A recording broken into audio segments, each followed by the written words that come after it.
Ladies and gentlemen, boys and girls, welcome back to the channel and the podcast. Happy Monday. It is December 2nd, 6:15 a.m. East Coast time, and we have a very nice 6-game NBA slate to break down today on multiple DFS sites. Of course, before we get into it, I just want to say welcome here. If you are new, my name is indeed Sal Vetri, and again, I do indeed cover daily fantasy sports in the NFL, NBA, WNBA, and the MLB streets. I'm going to do something different this week. I checked the YouTube data, and there's around 51 to 54% of people who view the content I put out every single day for a monthly basis. 54% are not subscribed to the channel. So if you are not, I just want to ask once again, if you could please subscribe. It really does help me out as an independent content creator. But also, this Friday, I'll be doing a $20 PayPal raffle giveaway if you leave a comment, and you have to be subscribed. You can just leave either, if you want to leave your PayPal, you can leave your Twitter, and I can reach out via that. So be sure to hit the subscribe button on YouTube, and also you can get into that raffle in the audio version if you leave a 5-star rate and review, and you just leave your Twitter handle or some way for me to contact you over there.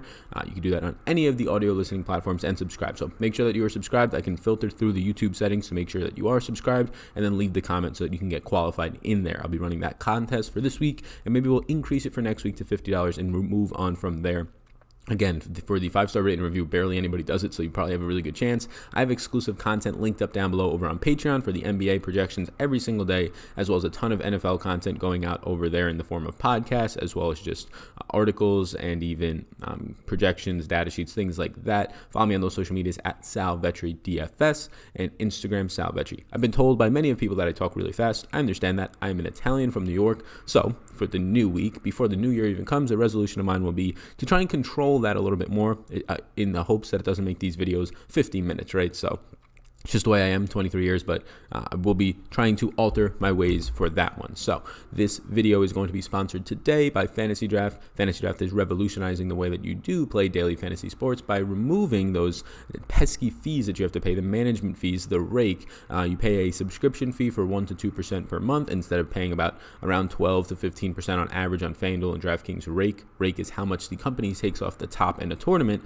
So you should check out FantasyDraft because you pretty much win more, and even when you're losing less, so you're always going to be profiting at least around 10% more than on sites like Draftkings and FanDuel, and it seems like it's a business model that's here to stay based on the fact that they're running their business on a subscription service. So it does not seem much more like a promotion though, or a promotional task, or a promotional just marketing scheme. So check out FantasyDraft, linked up down below. If you do sign up and you hit that link, it will help them by notifying them that you found them through me, which just says, hey, we should maybe promote Sal a little bit more moving into the new year. So thank you. I do appreciate it. Let's get into this video. Again, subscribe button, comment down below how I can contact you if you do hit the subscribe button for a chance to be entered into a $20 giveaway. All subscribers can enter into that. Comment down below, and let's get fun with it. Comment down below who do you think is the best 6K play of the day today over on Draftkings, and then leave a way for me to reach out to you. So injury dashboard, as we always do, starting with team-by-team news here. Cam Reddish for Atlanta is questionable with a wrist injury. It will help DeAndre Bembry and Alan Crabb. Crabb actually started the last time that this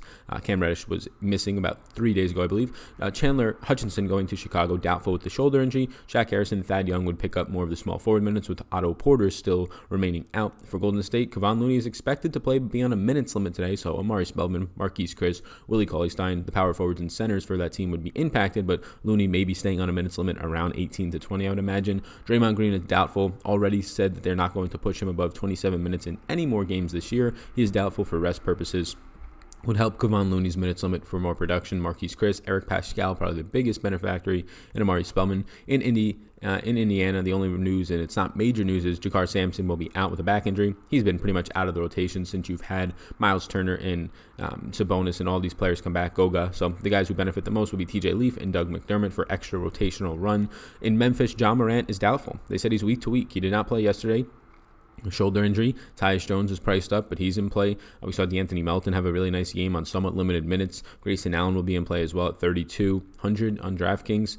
So we'll talk about all those guys. Memphis, a lot of injuries. Jonas Valanciunas missed the front end of the back-to-back yesterday with an illness. Jaren Jackson Jr., Bruno Caboclo had a huge game. They would benefit the most if Joe Val missed again. Brandon Clark was injured in last night's game with a hip. He's questionable and probably maybe even doubtful for today. Bruno Caboclo again would be in line for more minutes. Jay Crowder and even Solomon Hill could see some run. Kyle Anderson missed the front end of the back-to-back for Memphis last night. Questionable with a heel injury. Dylan Brooks, Solomon Hill, and Jay Crowder would benefit there. Milwaukee, Brook Lopez is doubtful with a back injury. Robin Lopez has been priced up. We saw him have a really nice day on 24 minutes the last time out. Ersan Ilyasova, DJ Wilson, those players would also see increased run. Sterling Brown has already been ruled out, the shooting guard small forward for Milwaukee. George Hill, Pat Connaughton, Kyle Korver, all these guys should see more run, but with Kyle Korver rejoining the lineup last game after being injured for a little bit, it kind of pushed down a lot of these players' minutes, especially Hill, who didn't even touch 20 minutes last game. For New York, a couple injuries here. Marcus Morris is questionable. He missed the front end of the back-to-back last night. We saw Damian Dotson have a huge night on just limited low to mid-20s in minutes. I don't think you expect him to average 1.2 fantasy points per minute moving forward. And Kevin Knox drew the start for Morris. Frank Ntilikina is questionable with a back injury. He left last night's game early. It would help Dennis Smith Jr. RJ Barrett might take on more point guard responsibilities, and potentially Alfred Payton if he was to return today, because the final injury for New York is Alfred Payton questionable with a hamstring. Dennis Smith Jr., RJ Barrett would benefit if he was out and if Ntilikina was out. Moving to Philly, just one injury. Josh Richardson is doubtful with his hamstring. Furkan Korkmaz will continue to start. James Ennis and Thibault would probably still get rotational minutes. And moving to Phoenix, the most injuries here. Ty Jerome finally going to make his season debut today. We'll see if he actually plays. He's been out with an ankle injury. It's going to hurt Javon Carter, Tyler Johnson, Eli Okobo, these backup guards. McCall Bridges is questionable with a quad. Would help Kelly Oubre, would help Cam Johnson, Dario Saric, Tyler Johnson maybe to an extent. Cam Johnson is questionable with an illness. Kelly Oubre, McCall Bridges, Dario Saric would benefit. Jack Diallo has already been ruled out, a power forward center option. He's going to allow Frank Kaminsky to pick up more run. Aaron Baines, who's on a minutes limit, and Dario Saric. Aaron Baines, they said, is likely to play, but he's questionable still with a calf. He did return, but they said he will remain on a minutes limit, so you're probably going to get around 25 minutes out of Aaron Baines, maybe 26, but nowhere near the 30-plus that he was showing recently before this injury. So I think overall, the situation of probably no Jack Diallo, he's out, potentially no Cam Johnson, who is a power forward player.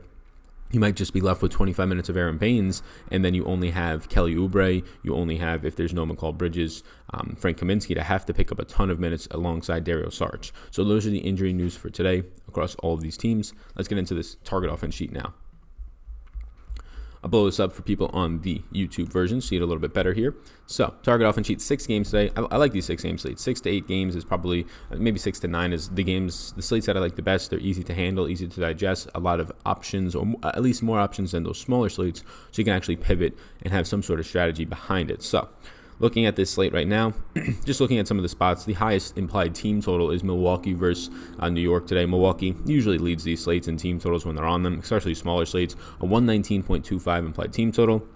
You're going to get no Brook Lopez today, no Sterling Brown, and the best matchup on the slate potentially here today for a center is against this Milwaukee team, or is against this New York team. Even though they have a ton of rebounders, they're not giving up a super high number of points in the paint. They do give up a lot of fantasy points to just not a lot of great defenders, right? It's like Bobby Portis, Mitchell Robinson, who just barely can stay in the court because of foul trouble, Taj Gibson.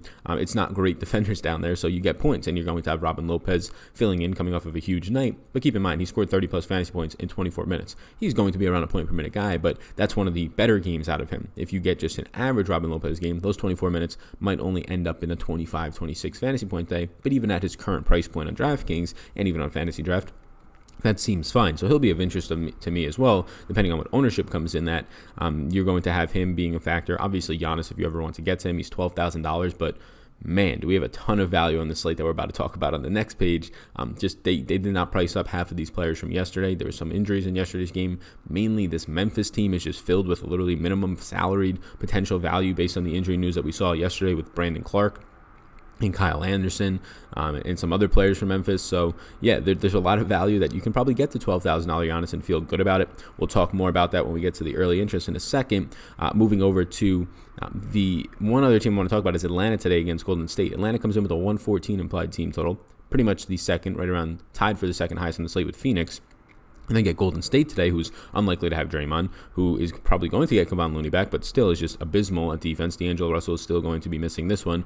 You get Trae Young at a nice price point. It's come up to $10,000 on a small slate, $10,000 plus, but that seems absolutely fine against this Golden State team where Atlanta's actually a 6-point favorite here. This projects out to be by far the fastest paced game on the slate by over 3 possessions for me. I have Atlanta gaining in this one 2.5 possessions. and even Golden State gaining a possession, 1.8 possessions. So a nice big pace-up spot here for a point guard against a weak defense. You're going to have him going up against Kai Bowman and Alec Burks today for the majority of the time he's on the court, in Trae Young. I really do like Trae Young. If you're not going to start your lineups with Giannis today, I like starting with Trae Young and then building from there, inserting some value, and getting a lot of the 6 or 7K range upside players. So Trae Young from Atlanta stands out. The only other thing that stands out here, I guess, is 2 spots. Well, one, if Cam Reddish doesn't play, Allen Crabbe could start. I don't really want to get to that on a 6-game slate. If DeAndre Bembry was to rejoin the starting rotation, I think that's fine at his price point. And then Jabari Parker at 6,900. Price point's coming up after a couple of, I would say, below average games for Jabari. It's still fine to get to because of Golden State's just, especially if Draymond is out, just Golden State's lack of being able to play defense, and Jabari being the main secondary option on this team. But I think on a 6-game slate, we might be able to do better. But Jabari's probably a $7,200 player, priced still in the 6K range. So definitely still a bargain on him. Moving over to some other spots in the slate, let's just talk about Memphis. Look, Memphis versus the Pacers. This is an interesting game on both sides. You have some fairly priced Sabonis and Brogdon now in the 8K range, probably where they should be. A really, really cheap Myles Turner at 5,700 against a Memphis team that might not run out their Joe Val today, might not run out Brandon Clark. You might just be stuck with Bruno Caboclo and Jaren Jackson Jr. in your front court for the most of this game. So we'll see what happens there. I think that Joe Val will play, and we've seen the Joe Val minutes limit has just come off. He's played 30 plus, and he's scored 60 and 50 in those last 2 games that he has. So I guess starting on that side, he's in the $7,575 or $7,000 range now. Joe Val in Memphis, if he plays, he's absolutely fine to get to against Myles Turner. He should be able to push in whatever Myles Turner is trying to give him. Even Sabonis as well. You're probably going to get no John Moran, so Tyus Jones is priced $5,600, probably where he should be at this point. Still offers some upside at that price tag, but sort of the secondary options are where I'm looking at. You had Grayson Allen play 30-plus minutes last night, and he's still only $3,200. You had DeAnthony Melton play 22 minutes and really outperform. I probably don't want to get back to that all that much. I think more times than not, Melton's 22 minutes or around low 20s of minutes will probably lead to like 15, 16 fantasy points, so I don't want to chase that, but the thing I will potentially chase, which seems gross, is Bruno Caboclo, $3,000. Brandon Clark gets hurt last night, questionable for today. Usually players don't play when they injure themselves the night before, and you're probably going to get Caboclo, even if Joe Val plays, even if Jaren Jackson Jr. starts. Caboclo is going to have to play the backup minutes for both of those players probably. You probably see him playing at least 20, 25 potentially in minutes. If other players are injured like Joe Val, you might get more here. So Memphis offers a ton of value, both in the guards, Grayson Allen. We'll talk about it in the early interest. Caboclo, even Jay Crowder now should pick up more run due to Kyle Anderson potentially missing again as well, along with all the other names I just said. So Memphis offers a ton of value. On the Pacers side, I'd probably rank it Myles Turner, Sabonis, and then Brogdon. Jeremy Lamb's been very consistent. I have no problem getting there. It just seems like he's priced to pretty much what he's going to do every night, around 30 fantasy points, and he's priced around a little bit above what that median is for him to 5X. Some other spots. I like just kind of going the spots that stand out. Phoenix, a 114.75 total. The spot that stands out here is, well, there's no Check Diallo. There's an Aaron Baines on a minutes limit, and then there's potentially no Cam Johnson. So in terms of what the bigs are going to look like today, it's Dario Saric locked into 30-plus minutes, I'd imagine. It's Frank Kaminsky taking over the backup minutes there and all the backup center minutes. Kaminsky is still probably going to be locked into maybe all the backup center minutes with no Diallo, so you say he gets maybe 20, 22 minutes there, some of the backup power forward minutes, so you might be able to get a 26, 28-minute game out of Kaminsky today. That is indeed if Cam Johnson sits today, but they can just as easily put Kelly Oubre to back up some of the power forward minutes, and then you get Kaminsky just playing 20 to 22 backup center minutes, so that's where things get a little bit difficult to really trust Kaminsky. A fine price point at, I believe, the low 4K price range on this slate on Draftkings. And then if for some reason Aaron Baines just sits today for rest as he's still in a minutes limit, they've already stated that, then Kaminsky becomes a really nice play. Second highest team implied total on the slate at 114.75. They're 4-point favorites here. Facing Charlotte seems to be a pace down spot. Charlotte plays at a very slow pace, one of the slower pace games on the slate. It is actually technically, for my projections, the slowest pace game on the slate, 101.02. The league average is in the 103 possessions per game, so this one losing more than 2 possessions per team on league average here. So Charlotte, though, still a nice total on 110.75. The things I like the most here are, I should also point out from Phoenix, they're facing Charlotte, who continues to give up the most points in the paint. So still, whoever starts Aaron Baines at a minutes limit at his price point, I probably don't want to get there. Sarge stands out. Kaminsky, if Baines doesn't play, is just a great play today. But for Charlotte, really difficult to judge what's happening here. We saw Bismack start the last game. It was pretty much a spot start. Alarm going off. Only played about 10 minutes. It's really tough to nail down what they're going to do there. Zeller seems to be locked into just this phantom 20-minute role, whether he starts or not over the last couple weeks. Bismack on teams that have less size will probably stay out there. We saw him play a ton of minutes against Detroit, where they have both Griffin and number 1 Drummond. Against this team and Aaron Baines and Saric, it's not the biggest of size teams, so they might not even have to throw him out there all that much. So I don't know what they're going to do there. PJ Washington has been playing very stable minutes into the 30s. So at power forward, I think PJ Washington is completely fine. And then I'm going to continue to go back to Devontae Graham. I do prefer him over Terry Rozier. Both seem like fine options, but Graham just has a higher assist rate. He's going to take more shots per game and has slightly more usage. So I think Graham is my favorite thing from the Charlotte side, and then PJ Washington. And then for Phoenix, you just got to keep an eye on what's happening. Kelly Oubre stands out to me as a guy who you just saw him play 41 minutes and drop a huge game the last time out for him. He might have to be locked into a 35-plus minute role if there is indeed none of these guys that we've already been talking about today, Cam Johnson being a big one, because then Oubre can get more minutes at the 4. Looking at other spots, Philly and Utah, man, just nothing stands out here. You have Philly with it's the lowest implied total on the slate, 207 team total. Or game total. Team total for Philly is 106.25. Utah, lowest on the slate, 100.75. Just two really good defenses. 5.5 point favorites for Philly. Joel Embiid's price point is finally up to the 10K range on the 6-game slate. And then everybody else is fairly priced. I mean, you get Tobias Harris at 6,400, but do I really want to pay that in a difficult matchup? It's a really, really difficult matchup for everybody across the board on Philly. No Josh Richardson. You'll probably still get Korkmaz, Ennis, all these guys entering the rotation for their 20 to 25. Korkmaz maybe 30 minutes, but they're all priced to where they should be now since Richardson has been out for a week or two.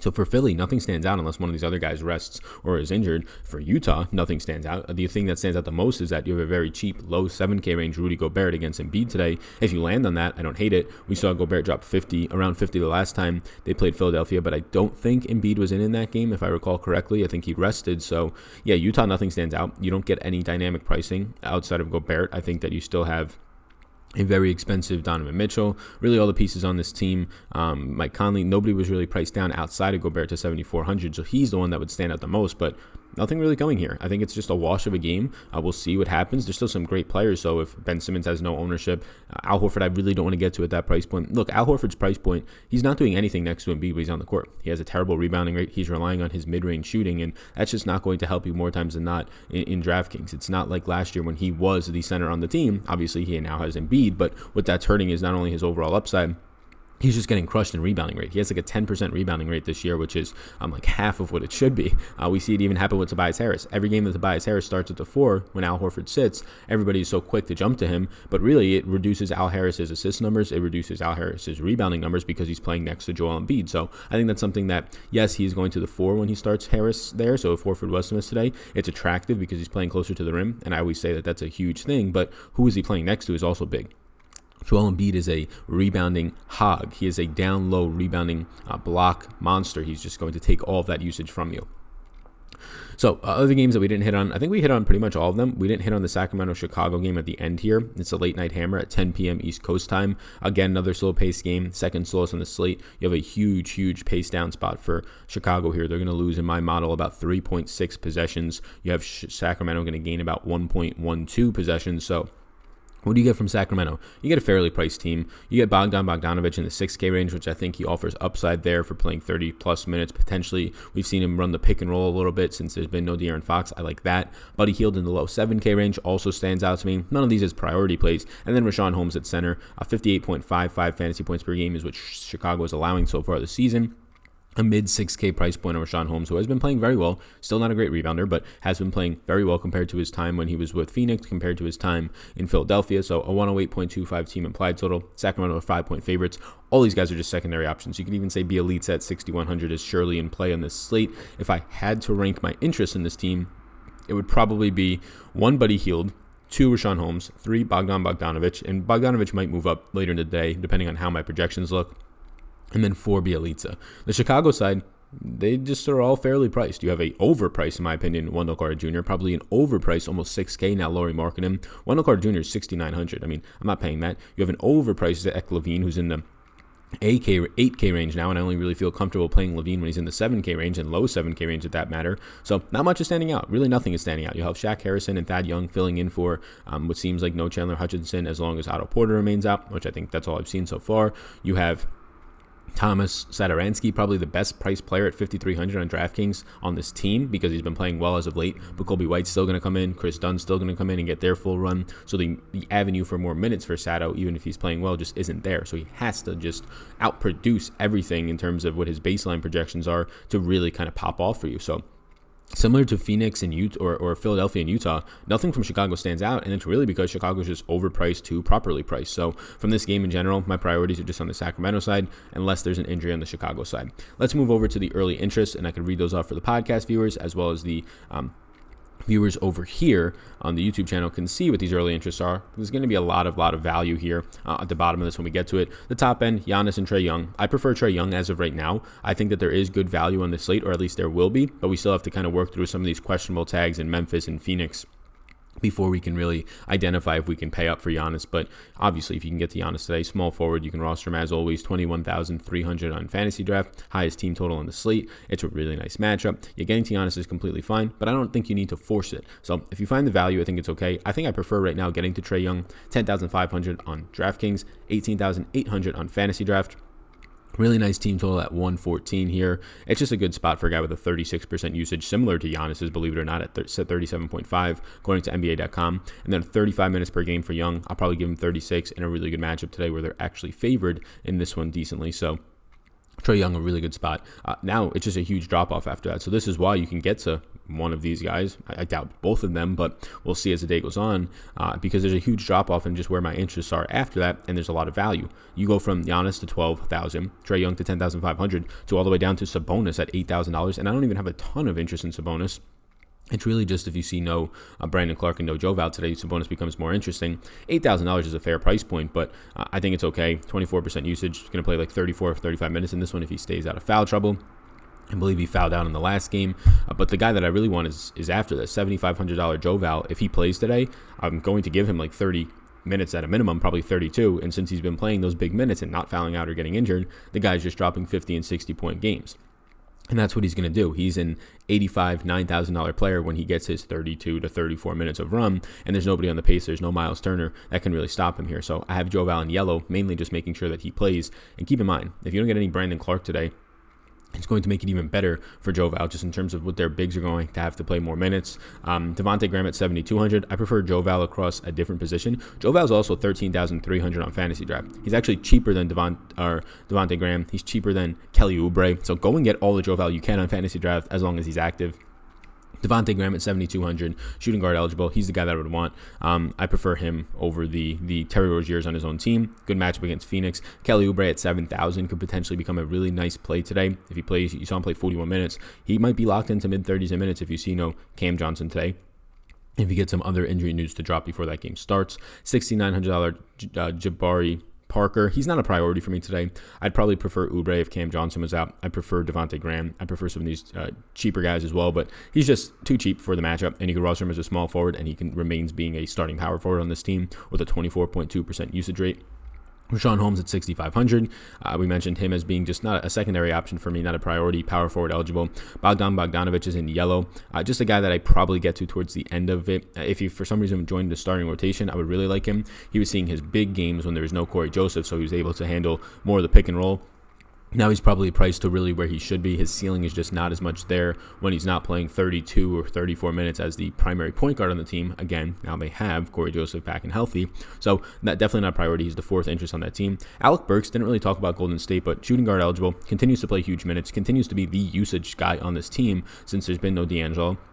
You're going to get Kevon Looney back and no Draymond, so I think those guys, especially Looney on a minutes limit, just kind of cancel each other out for what this rotation will look like in terms of a plus-minus for the most part. If not get worse, which would be better, in my opinion, for Alec Burks in terms of what he'll have to do shooting-wise and usage-wise. So you can probably pencil Alec Burks in for like 34 minutes in this one, 32 at a minimum. He's 11,900 on fantasy draft. That's a really nice price. 6K flat on DraftKings is nice as well. Harrison Barnes is also at 6K. He's just been very meh, right? He's another guy in Sacramento who we didn't talk about, but I think you know what you get from him. You'll get 35 minutes. You'll get probably around 30 fantasy points most nights. And if he shoots half decent, 35 to 40 fantasy points. I prefer Alec Burks at the same price. Dario Saric should be locked into big minutes against the team that gives up the most points in the paint, gives up one of the highest rebounding percentages. He's a power forward that you could roster as a small forward. So it's just a really nice spot similar to Jabari Parker where you can get more power forwards into your lineup at 5,900. and a lot of injuries in Phoenix today that might lead to more minutes. Myles Turner, scary matchup against Joe Val. It's not a great rebounding team in Memphis, but in terms of just Myles Turner getting in foul trouble, this can happen extremely easily. $5,700 in DraftKings, $11,100 on FantasyDraft. You probably get 32 minutes out of him if he's not in foul trouble, but foul trouble is very much in play here. I don't like to factor it too much, but Joe Val and Embiid are like the definitions of guys just putting you in foul trouble. Tyus Jones, he's $5,600 on DraftKings, $11,300 on FantasyDraft. It's a nice spot. He's going to play probably 30-plus minutes right around there. He got quickly priced up. He's shooting guard eligible against the Pacers, so I think it's a fine spot. He was getting 20% usage off the bench. He is probably, when it comes to Memphis, maybe their best shooter. So, I think that Ty Jones is completely fine today. Tyus Jones. Mitchell Robinson's in yellow at $4,900. They want to give this guy the minutes. If he gets the minutes, he should be able to play really well here against Milwaukee. But he's been, look at his foul sheet. He's fouled out of like 3 of the last 4 games. The only game he didn't, he had 5 fouls. So they want to give this guy an avenue to like 26 to 28 minutes. He just can't stay on the court. He's terrible at staying on the court. Well, there being no Brook Lopez should help him maybe a little bit, but obviously Giannis is just going to draw so much contact, so it's a huge risk. But at $4,900, if he somehow stays out of foul trouble, he'll play 26, 28 minutes, which he's over a point per minute guy. That's really good value. Frank Kaminsky at $4,400. I'd probably really only get here if Aaron Baines is out. Otherwise, I think you can only get really a solid 20 to 22 minutes projected for Kaminsky, maybe 24 if you think there's no Cam Johnson and he plays a lot of the power forward minutes, but I'm probably looking that way more often if you get no Aaron Baines today. Robin Lopez, $4,400. Again, will be starting in place of his brother Brook today against the Knicks. Really good spot. Just don't rely on the 1.3 fantasy point per minute production he had in the last game. That's not going to keep up. You probably get closer to, if he plays 24 minutes on a good day, 24, 25 fantasy points, which is still fine at the price point. But if he picks up a ton of ownership, not the greatest. Kevin Knox should start again if Marcus Morris was to miss today. You saw Damian Dotson have a huge game, but on limited run. Kevin Knox at $3,500 is value. He'll probably play 24 minutes. He lost minutes because Dotson was just playing really well yesterday. So more times than not, you probably see him play 24 to 26 minutes. Dotson getting the backup minutes at $3,500. That's okay. Not great, but okay. And then you have the value from Memphis. Grayson Allen at $3,200 played 30 minutes last night with no John Moran out there and no Kyle Anderson. If that continues to be the case, which I imagine it is, $3,200 for not the greatest point per minute producer, but 30-plus minutes of fantasy production out of anybody at $3,200 is fine to take on a 6-game slate. And Bruno Caboclo, if there's no Brandon Clark, he should see more run. He'll see backup run to guys like, he'll pretty much play the Brandon Clark role, I would imagine, behind Jaren Jackson Jr., who is foul trouble prone and can easily then be a 30-minute game for Caboclo. Or if Joe Val missed completely today, this would be a 30-plus minute game for Caboclo. He's $3,000 flat. He is a very hot player. He can have great games, or he can just play 25 minutes and score 15 fantasy points, right? He has a wide range of outcomes, but if there is no Brandon Clark, you can probably see him playing 20-plus minutes at $3K flat. I think it is value. Keep in mind, this is a very big injury news slate, on the 6-game slate. Lots of things, all the value is really going to be shaken out based on this news. I think you can get up to Giannis based on it. If we don't get it, I think Trae Young is fine. Either way, I think Trae Young is fine to start your lineups around, but the value might make things interesting, maybe even allow you to get both of these top studs on this slate. That's where I'm at right now. Hopefully I talk slower in this one. Let me know if it was more clear. But if you're listening once again, let me know your favorite 6K play in the 6K range on the slate today. Make sure you're subscribed, and then be sure to drop a way that I can contact you, Twitter, PayPal, whatever it might be, and I will reach out with a $20 to one person on Friday. $20 for subscribers only of the podcast and YouTube. For podcast listeners, you can leave a 5-star rate and review. You can leave a second one if you already have, and that will enter you into a chance who is the best 6K play on the slate today to win a $20 PayPal commission little bonus prize, something to incentivize the following, right? Want to make sure I'm always looking out and being appreciative. So thank you so much. Hit that subscribe button before you go, and then check out my exclusive content down below. Follow me on Instagram at Sal Vetri, and then over on Twitter at Sal Vetri DFS. Appreciate all of you so much. Check out Fantasy Draft before you go, and have a great start to your week, great start to your December. Y'all rock. Peace out, gang. Thanks for tuning in, and I hope you enjoyed that video. Above my head, if you're not already subscribed to this channel, I do ask you if you can please hit that subscribe button. Helps me out a good amount to reach more people. You can also follow me on Twitter. That's over there. Right in the corner is my at Sal Vetri DFS Twitter. And then above, you'll find my Patreon link. You can click on that if you want more exclusive content for me, or a video is going to pop up. So why don't you check that one out as well? I think it's going to be beneficial for you. Thank you so much again for tuning in, and I hope you have a fantastic rest of your day.